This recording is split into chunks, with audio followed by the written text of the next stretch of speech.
والتقدير لدولة المغرب الشقيقة، وكل الشكر والتقدير انها ربت لعيب كورة عارف يعني ايه انتماء، عارف يعني ايه ما ينكرش الجميل النادي اللي عمله. شايفين اشرف بن شرقي؟ انا اول مرة في حياتي اشوف لعيب كورة كان بيلعب في الزمالك وانتقل للاهلي وسجل جول في الزمالك او العكس وعمل اللي اشرف بن شرقي عمله ده. تخيل لو ده لعيب مصر، تخيل مثلا اللي عمل الكرة دي كهربا او امام عاشور او اي حد من اللعيبه اللي هي بتاعت اللقطات دي اللي هي لعبت في، بس ده بقى ايه، ده الزمالك بقى اللي عملهم. يعني هم طلعوا كده من نادي، يعني بن شرقي ده جاي لك من الوداد، كان جايب في الاهلي هدف في نهائي دوري الابطال 2017، جاي لك معروف، جاي لك نجم بمعنى الاصح. امام عاشور ده محدش كان يسمع عنه حاجه، كهربا محدش كان يسمع عنه حاجه. وتخيل ان سبحان الله ربك بيد المجتهد. وانا بجد كل الشكر والتقدير وكل التوفيق لاشرف بن شرقي مع النادي الاهلي وسلسلته مع النادي الاهلي. عظيم لعيبه الزمالك دي لعيبه رجاله. تخيل كده انك انت تكون عمال تعمل لي صفقات وعمال تلف وتحوم حوالين نجوم ورموز مثلوا نادي الزمالك اذا كانوا في الفريق او بره، وعمال تجهز للماتش ده بقالك شهور بصفقات وبتدفع فلوس كتيره جدا وعمال تعمل كواليتي مش موجود في افريقيا عشان الماتش ده. ويشاء المولى السميع العليم ان بصناعه عمر جابر وناصر منسي وبهدف بنتايج يفسد عليك الملايين المملينه من الدولارات دي كلها، ملايين مملينه من الدولارات دي كلها، عمال تجتهد وتسعى وتشتغل وعمال تضايق فينا وعمال تعمل اعلانات لصفقات مكلفاك مليارات عشان في الاخر بلعيبه الزمالك اللي هم ما يجوش بالنسبه لك صفر على الشمال يكسروا فرحتك ويحطموا فرحتك. لك ان تتخيل لو اشرف بن شرقي كان الماتش ده خلص 1-0 كنت تنسى بقى قضيه محمد مجدي قفشه وامسك بقى يا باشا على قضيه اشرف بن شرقي، خصوصا ان كان الهدف اللي سجله اشرف بن شرقي ده في الميعاد اللي الشهداء بتوع النادي الاهلي.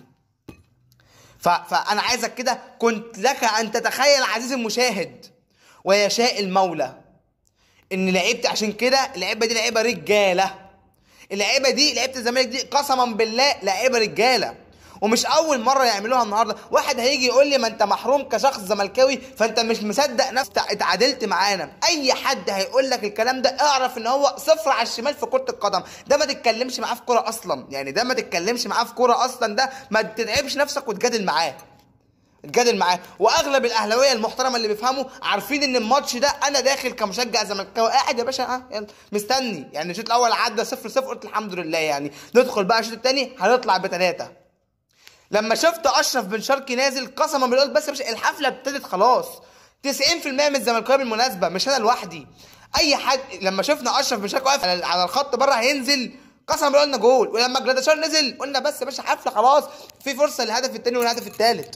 لما الاهلي يسجل الهدف الاول في الدقيقه حاجه و70 ويجي الزمالك يسجل هدف التعادل عن طريق بنتايج بصناعه النجم عمر جابر اللي بداها له ناصر منسي الاسطوره. يعني انت عمال تتعب وتشتغل وتجتهد وتعمل صفقات، ما هي خلي بالك هي مش بتعترف بالغيره وشغل السوشيال ميديا، ولكن يشاء المولى ان الزمالك يتعادل. مش كده بس، وان بن شرقي اللي انت جايبه عشان تغيظني بيه جاب فيا جول واعتذر لي لانه متربي.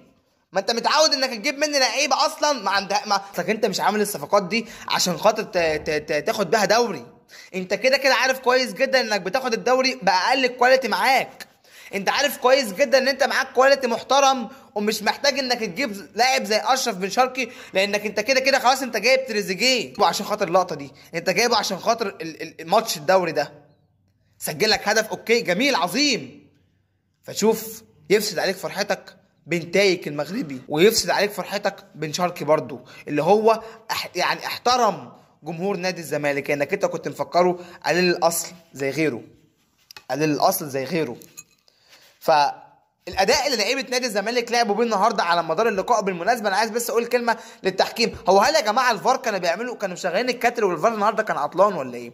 ولا حكم المباراه؟ اعتقد لو كان في حكم مصري كان رجع للفار النهارده اكتر من 4-5 مرات وكان الزمالك هيحتسب له ركله جزاء اكيد، بالذات اللي هي الاخيره دي.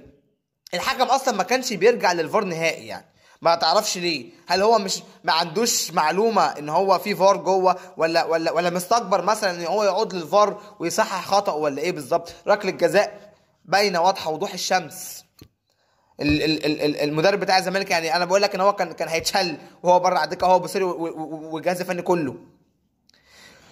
لعيبه الزمالك لو مشيت بالاداء ده واستمرت على الاداء اللي عملته النهارده في ماتش الاهلي ده تاخد دوري.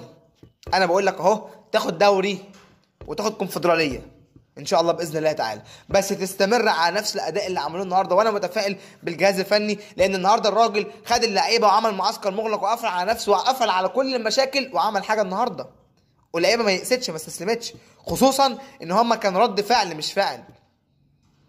فان شاء الله باذن الله كل التوفيق وكل الدعم للاعيبه نادي الزمالك الرجاله، تاني لعيبه نادي الزمالك الرجاله الفتره القادمه.